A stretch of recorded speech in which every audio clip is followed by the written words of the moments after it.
লেখক আল ইত্তেফাদা, তার লেখা ২৮ এপ্রিল ২০২৩। চলুন শুরু করা যাক। পৃথিবীর সর্ববৃহৎ যুদ্ধের ময়দান হতে যাচ্ছে দক্ষিণ এশিয়া।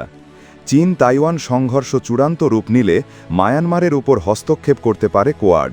কোয়াড হল সামরিক জোট। সম্ভাব্য চীনের প্রভাব ধ্বংস করতে আমেরিকা, ভারত, জাপান, অস্ট্রেলিয়া যে সামরিক জোট গঠন করে তা হল কোয়াড। আমরা উপরে যতই চীন মার্কিন খেলা দেখি, মূলত তা নয়। ভেতরে ভেতরে তা প্রক্সি ওয়ারে সীমাবদ্ধ নয়। এই দক্ষিণ এশিয়ায় শুধু যুদ্ধের বিস্তার নয়, এটা সমগ্র এশিয়াকে আক্রান্ত করবে। পৃথিবী যত শেষের দিকে যাচ্ছে, এশিয়া তত উত্তপ্ত হয়ে উঠছে। সিক্রেট সোসাইটির প্ল্যান হল ইরানকে ধ্বংস করে ফেক মাসিহের জন্য উন্মুক্ত করা, যার লক্ষ্যবস্তু সমগ্র আরবে যুদ্ধ ছড়িয়ে যাবে।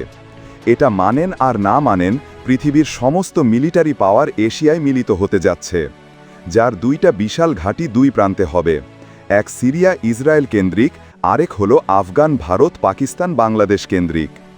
এই বহুমুখী সংঘাতে যে যার স্বার্থ নিয়ে এগিয়ে গেলেও দিন শেষে লাভবান হবে ভারত।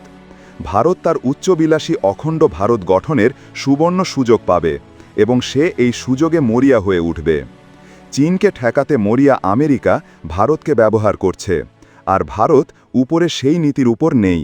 সে তার নীতি হল অখণ্ড ভারত গঠনের মাধ্যমে বিশ্ব পরাশক্তি হওয়া। এগুলা জেনারেল মিলিটারি টুলস, এসব চ্যাপ্টার না বোঝার কিছু নেই। ভারত সবচেয়ে ভালো পজিশন পেয়েছে বাংলাদেশকে। সে বিনা যুদ্ধেই বাংলাদেশের উপর দিয়ে ডিফেন্স স্টাইলে সড়কপথ ব্যবহারের সুযোগ পেয়েছে, সাথে দুটো বন্দর পর্যন্ত। যারা মিলিটারি অ্যানালিস্ট তারা কিন্তু জানে বাংলাদেশ ভারতের অঘোষিত সেফ ক্যান্টনমেন্টে পরিণত হয়ে গেছে। কিন্তু ইচ্ছা করলেই তো আর মুখ খোলা যায় না। পাহাড়ি এলাকাগুলা দ্রুত নিয়ন্ত্রণ হারিয়ে ফেলবে বাংলাদেশ, যা ঠেকানোর ক্ষমতা বাংলাদেশের নেই। অন্যদিকে ভারত আসামের এনআরসি বাস্তবায়ন করবে, যা ঠেকানোর ক্ষমতাও বাংলাদেশের নেই। ক্রমাগত ভবিষ্যৎ কোন দিকে নিয়ে যাচ্ছে একবার ভেবে দেখেছেন কি? আপনি ঘুমিয়ে থাকলেও ওরাও ঘুমিয়ে নেই।